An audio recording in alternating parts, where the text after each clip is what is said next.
Как и любая техническая система, она опирается на инновации. Развитие системы, развитие в наш бурный, как говорится, век, развитие инноваций и техническое совершенствование системы, без этого невозможно представить будущее любой спутниковой системы, любой вообще техногенной, технологической системы. Поэтому инновации — это та самая отправная точка, относительно которой и считаются шаги в эволюции любого технического инструмента. COSPAS-SARSAT, along with other aspects of the international community, are looking at two main innovations going forward. One is the MEOSAR system, and within that second generation beacons. But then in addition to second generation beacons, there's triggered in-flight ELTs, which are a subset almost of second generation beacons, specifically to try and address the issue of aircraft that crash in remote locations and can be difficult to find under those circumstances. So the idea of triggering an ELT in flight is that you know where it is before it impacts, because once it hits, then if it breaks up, there's a high probability under those conditions that maybe you won't get a transmission.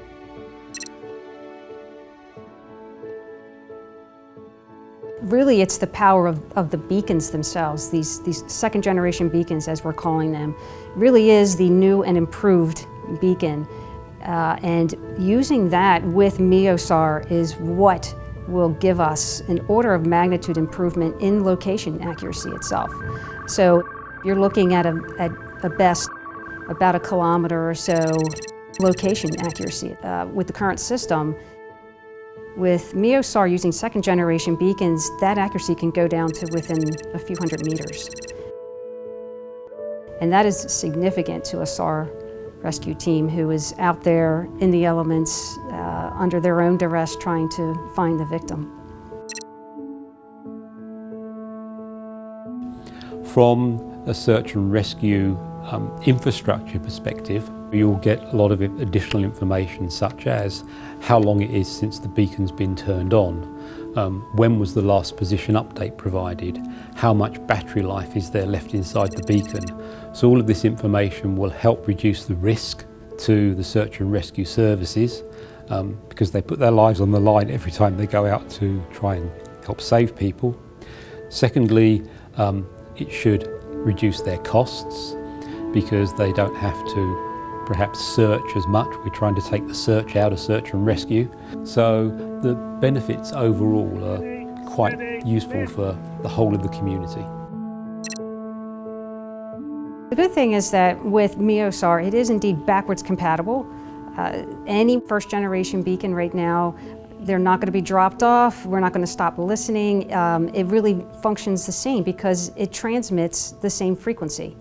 It's just that we have improved the signal waveform itself, the electronics in the beacon, and the way that the signal is being transmitted. That's the difference, and that's where the power comes in to be able to get a better location.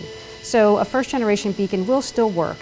Obviously it will start to transition out as second generation beacons come in, and there'll be a period of time where you'll have both. But eventually you will just naturally migrate over to a second generation beacon.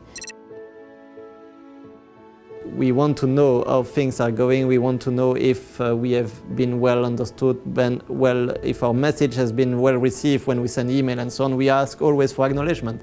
And I would say it's in these trends that we see nowadays how people behave, that we see that the returning technology is also essential for people in distress.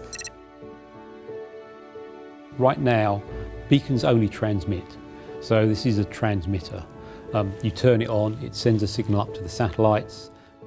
The return link service will provide a signal back to the beacon that's embedded in the GNSS, or the Galileo receiver signal. It's picked up by the receiver inside the device, and in its simplest form will turn on an LED on the beacon to tell that your message has been received. The thoughts are that will increase your will to survive